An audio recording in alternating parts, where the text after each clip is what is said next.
Professor Burda, for Czerny. First of all, let me express how impressed I am by this DLD. After 4 years, I think you have the most influential and best visited platform. So congratulations, and we're very delighted as Mercedes-Benz to be part of the DLD. So I have now the challenge, after the old small boys, to be on stage and give you some insights about some thoughts about the global challenges we face from our perspective at Mercedes. I believe that most of those are valid for each and every category, and I hope you will find it interesting. Let me first start with when I grew up. I'm among you probably one of the oldest to some extent. We had in Germany 2 TV channels.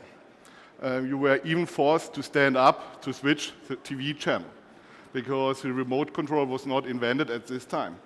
And although at 12 o'clock at midnight, there was a national anthem, and then afterwards a test card, and then 1 hour later only white snow on the screen. Today we have in Germany 324 TV channels. We have in total 90 million websites, probably growing every day or every hour. We have in Germany also 3,000 magazines and newspapers, growing from 2,000 newspapers and magazines 5 years ago. So we are facing quite an interesting challenge in the media. This is actually not my daughter, it's the daughter of my previous boss, Andrew Robertson from BBDO Worldwide. And this is his daughter sitting in the living room. You may see the laptop is on her knees. She has mobile on her ear, talking to her girlfriend, and the TV is running. I was entering the room. You can argue whether this is a nice sofa, I don't like it, but I was entering the room and asked, Anna, what are you doing? And she said, nothing. So for them, it's normal to switch from one channel to the next channel without notice that they move from one channel. So what does it mean for us? For us, it's extremely important that we develop the most compelling content, because it's so easy for them, either you're on or off. To switch between different channels, between different media, it's getting easier and easier. And this is the web map. So we have, as I said, 90 million of websites which are in use. And our world is basically dominated by Wikipedia, by YouTube. Even we don't go to a flea market anymore. We just go to eBay and sell our products via internet. So the internet, the web has totally changed our world, and it will be even more, from our perspective, more important. But there's one solution for us, not for us, for every big brand, is the branding. This is a very old advertising. It's from the 60s, and advertising were at this time quite easy because you only had these 2 TV channels, you had a little bit outdoor, and you had some magazines. Now it's very important to have this cross-media branding communication in place. But if we, as Mercedes or other brands like Nivea, if we have a long-lasting, consistent branding, that gives also the anchor in the web. So for us, it's the biggest challenge as Mercedes-Benz that we have a consistent brand experience, not only in the communication, also in the terms of products we sell and the people we have at Mercedes. Because we have in Germany also 3,000 brands with the average or with a marketing budget above 5 million euro. And they all want to get in the head of you, of the consumers, and we get even more brands day by day. Coming to the next, what are the 4 approaches we basically implement at Mercedes-Benz in the brand communications? First, from our perspective, most important is involvement. The one-way communication we had in the past, just from the OEM or from the brand to the consumer, is old-fashioned and not valid anymore. It is important to involve the consumer in the direct communication and also have an aspired brand so that it is part of the brand itself. Second is fascination. Involvement was the first, fascination is the second one. We must be able to develop desirable products and a desirable brand. So like this little kid standing with their eyes in front of a showroom is looking for Mercedes-Benz. And I'll give you another example how brands changed.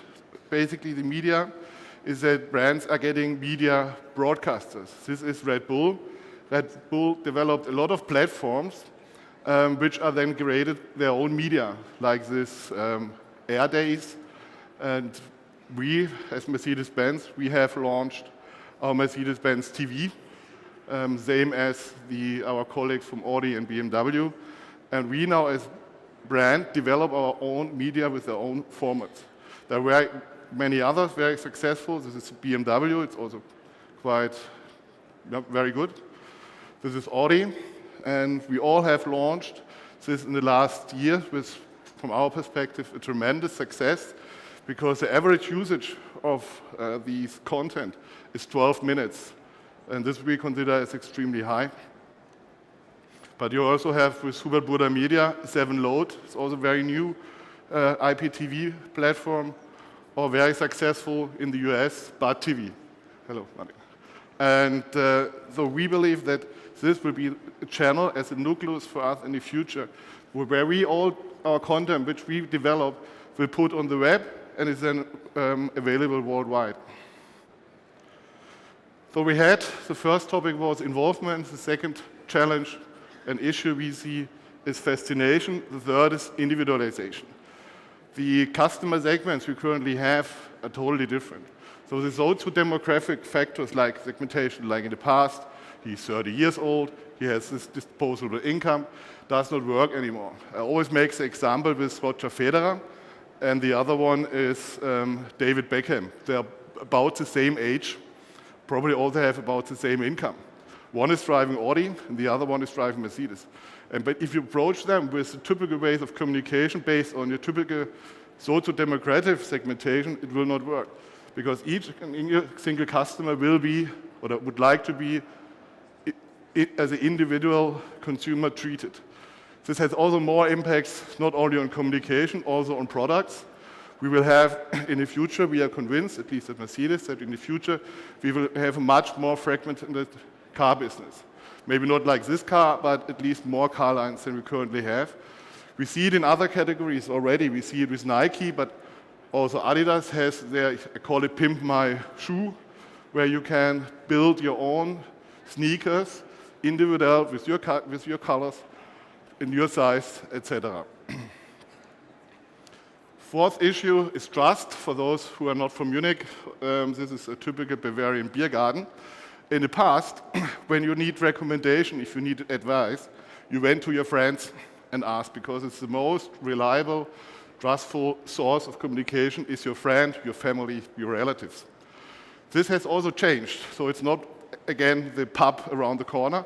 It is the website where you have hundreds of those blogs, hundreds of owners' experience where you can get reliable, trustful information. For us, for everybody, it's very important to monitor those kind of blogs and activities because it can cause some issues, especially in terms of products. We have now successfully launched a cooperation with A Small World because we believe we must be involved in these kind of exclusive internet platforms. But it's very important that you make it obvious, that it's not a hidden advertising, point one. Point two, it's also important that you add value. Because if you don't add value, you are not part of the game. So if we summarize, I can not really predict the future in communication. The only thing which I'm convinced of that we see this test screen, test card in the future, probably not anymore. So we will have much more communication challenges to face, but as I said, the most important topic for us is the brand. And if you have the brand defined, the right brand value, communicate this cross media, then we will have all success. Thank you very much.